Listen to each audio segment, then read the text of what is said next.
Bonjour et bienvenue dans le Roman de T6 Podcast. Aujourd'hui, on se retrouve pour un format Coffee with Poppy parce que ça faisait un petit moment qu'on s'était pas parlé en tête-à-tête et j'avais un peu envie de débriefer de l'annonce du projet Not Book 4 de Rebecca Yarros concernant la saga Fourth Wing. Donc aujourd'hui, je vais vous donner un peu mon avis, que vous n'avez pas demandé, mais écoutez, moi j'ai envie de le partager, ce que j'aurais aimé plutôt voir et mes attentes pour le tome 4 de la saga, qui je pense ne se déroulera pas du tout comme je l'imagine, mais je sais pas, j'ai envie de vous le partager. Donc j'espère que vous êtes bien installés, que vous avez préparé votre boisson chaude préférée, et c'est parti pour l'épisode.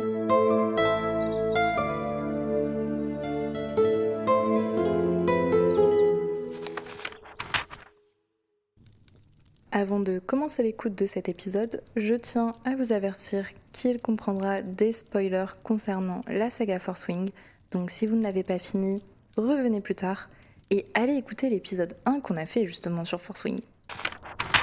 Cet épisode sera probablement chaotique, puisque là j'ai juste eu envie de prendre le micro et de m'enregistrer en train de parler.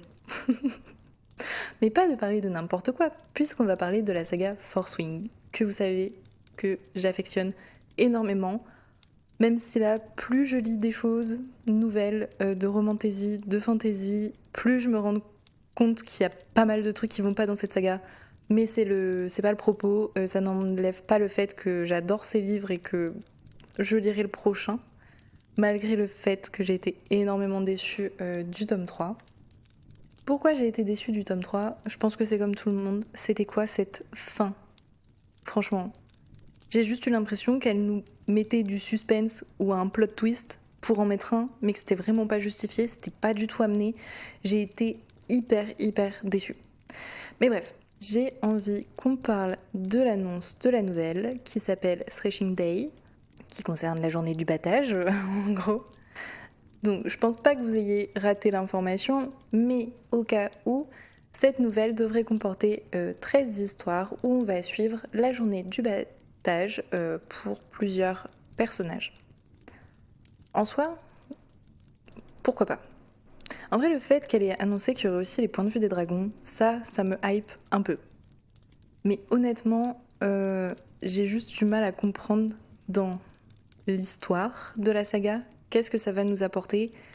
Et je sais pas pourquoi on revient en arrière là.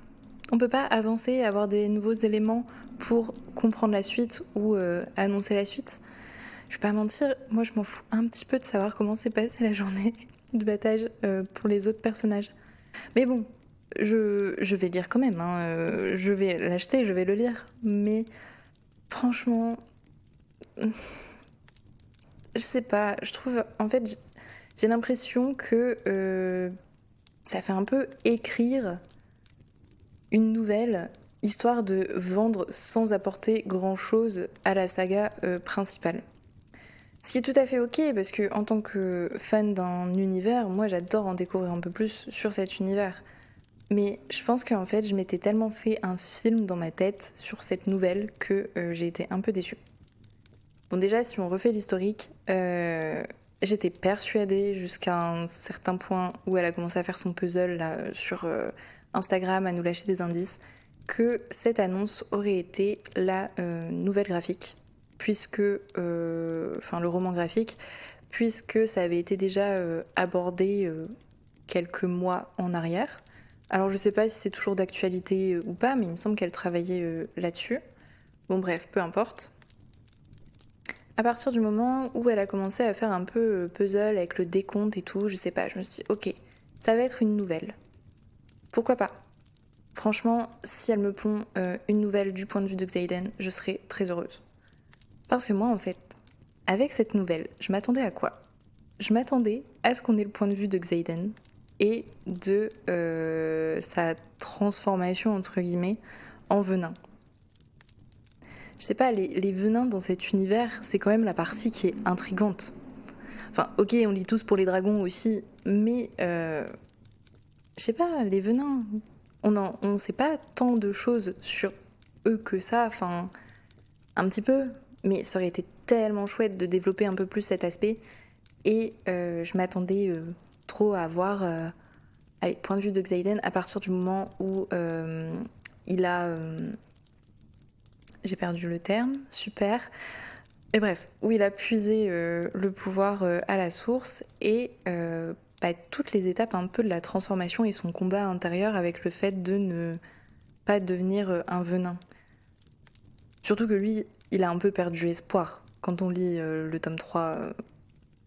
Donc, je me suis dit que ça pouvait être tellement intéressant d'être dans sa tête pour cette phase super importante pour ce personnage. Mais non, nous allons avoir le Thrashing Day. Je suis un peu déçue. Mais avouez que le point de vue de Xaden en venin, ça pourrait faire un super livre. Maintenant, si on parle un petit peu plus de la direction que pourrait prendre la saga et ce que moi j'aimerais voir. Oui, vous me l'avez pas demandé, mais franchement, je me fais tellement un film dans ma tête là. Je sais que ça se produira pas, mais il faut savoir que je suis un peu une lectrice sadique. C'est-à-dire que si demain vous me prenez à écrire un livre, c'est sûr qu'à la fin ce sera pas une happy ending, parce que moi j'aime pleurer, j'aime ressentir des émotions qui me dépriment quand je lis un livre. J'adore ressentir tout ça et je trouve ça hyper intéressant quand quelqu'un arrive à écrire quelque chose qui vous touche autant. Et donc avec mon esprit un peu de sadique, déjà j'étais un peu déçue qu'elle n'ait pas finalement été jusqu'au bout de son idée de tourner plutôt Violette en venin. La maison d'édition n'a pas voulu qu'elle fasse ça, ce que je peux comprendre parce que ça plairait pas à tout le monde. Mais franchement, ça aurait pu être tellement chouette. Pourquoi elle n'a pas fait ça? Mais bref, comment je vois la suite de l'histoire? On va revenir à ça. Honnêtement, le tome 3, ce qui m'a un peu saoulée en le lisant, c'est vraiment le ah mais je vais le sauver, je vais trouver un remède, je vais le sauver. Bon, certes, c'est la suite logique, parce que c'est un couple, ils sont amoureux, évidemment qu'elle va essayer de sauver la personne qu'elle aime. Y a pas de souci. Mais ce truc de j'ai envie de le sauver, c'était bien pour un tome. J'ai très peur que pour le prochain livre, ce soit un peu la même chose et j'adorerais qu'en réalité, elle ne trouve pas de remède. Unpopular opinion. Désolée, mais moi j'aimerais bien que non. Vous avez décidé de faire en sorte que un des personnages principaux devienne un méchant, bah faites-le devenir un méchant. N'essayez pas de le sauver. Non, ce serait encore plus intéressant s'il n'était pas sauvé. Vous imaginez derrière les dilemmes moraux et les trucs comme ça qui peuvent en découler, genre. Ça pourrait être tellement chouette. Petit aparté, mais c'est un peu comme quand, dans une série, dans un livre, peu importe, l'auteur décide de tuer un personnage.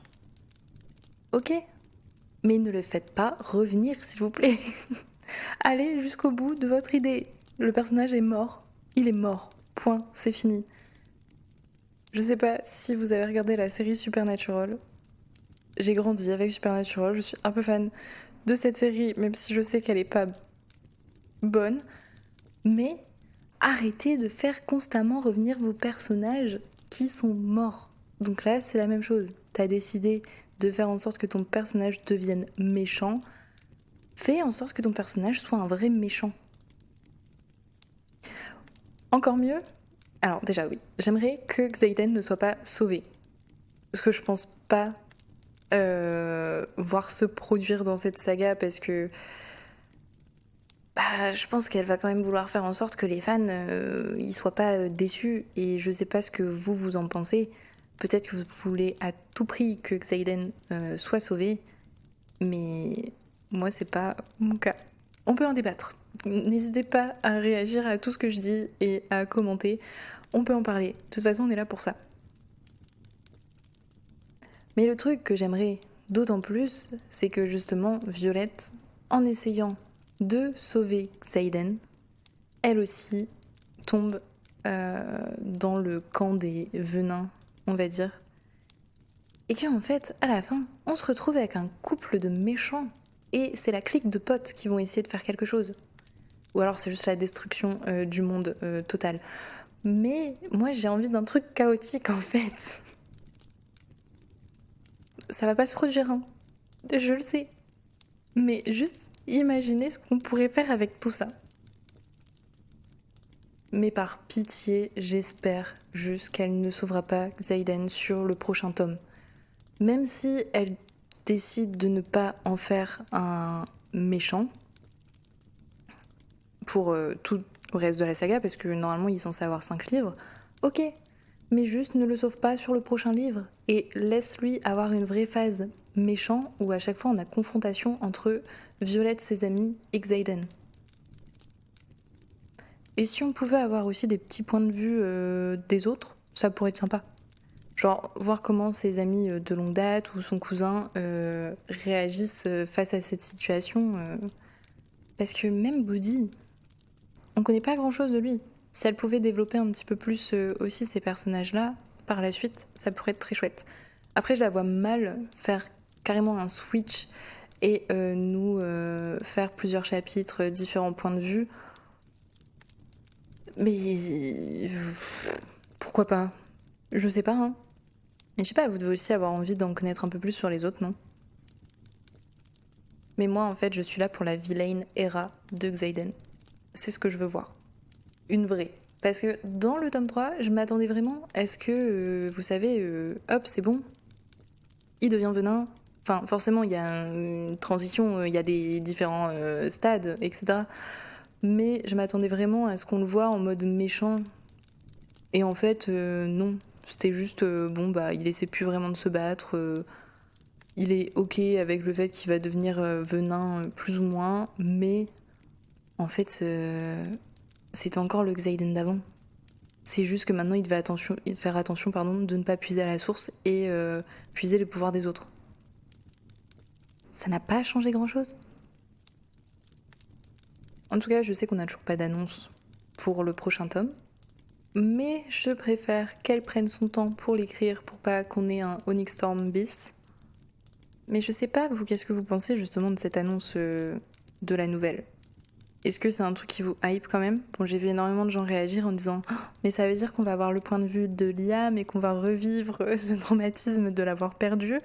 Moi, je n'ai pas eu ce trauma. Je suis désolée, mais la mort de Liam ne m'a pas touchée.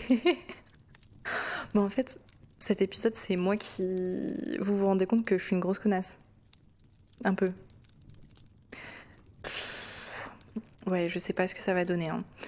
Mais je sais pas si vous êtes vraiment hypé par cette sortie. C'est quoi vos attentes justement? Essayez de contrecarrer mes arguments qui disent que ça ne va pas apporter grand chose à l'histoire en me disant un peu ce que vous pensez voir au travers des points de vue des différents personnages pour la journée du battage. Alors oui, j'avoue que du coup, je suis en train de me plaindre que j'aimerais en connaître un peu plus sur les autres personnages, mais c'est exactement ce que ça va faire. Mais que dans le contexte de la journée du battage, je sais pas, ça me... Je suis un peu incohérente. Mais vraiment, je comprends pas la hype là. Et vous, c'est quoi vos théories justement aussi pour le tome 4? Qu'est-ce que vous voulez voir? Ou qu'est-ce que vous pensez qu'on aura comme twist, comme fil conducteur finalement? Parce que là, le tome 3, c'était un peu la quête de la nouvelle race, de dragons, de sauver Xaden. Est-ce qu'on va faire un copier-coller en fait de Onyx Storm sur le début du prochain tome? Comment ça va se passer? Ça fait tellement longtemps que j'ai lu Onyx Storm, je l'ai lu à sa sortie que honnêtement je me souviens pas de tous les détails parce que j'étais pas vraiment hypée par ce livre. Mais ouais, j'ai envie de savoir un peu votre avis là-dessus. Mais juste imaginez Xaden méchant. Et dites-moi que c'est une bonne idée. Donc dites-moi si vous êtes plus team je veux voir Xaden dans sa vilaine era ou si vous êtes plus team Violette va le sauver. En tout cas, je vous confirme que pour le mois de décembre, nous avons prévu de parler de Iron Flame avec Emma. C'est acté, on a calé ça pour fêter les 1 an du podcast.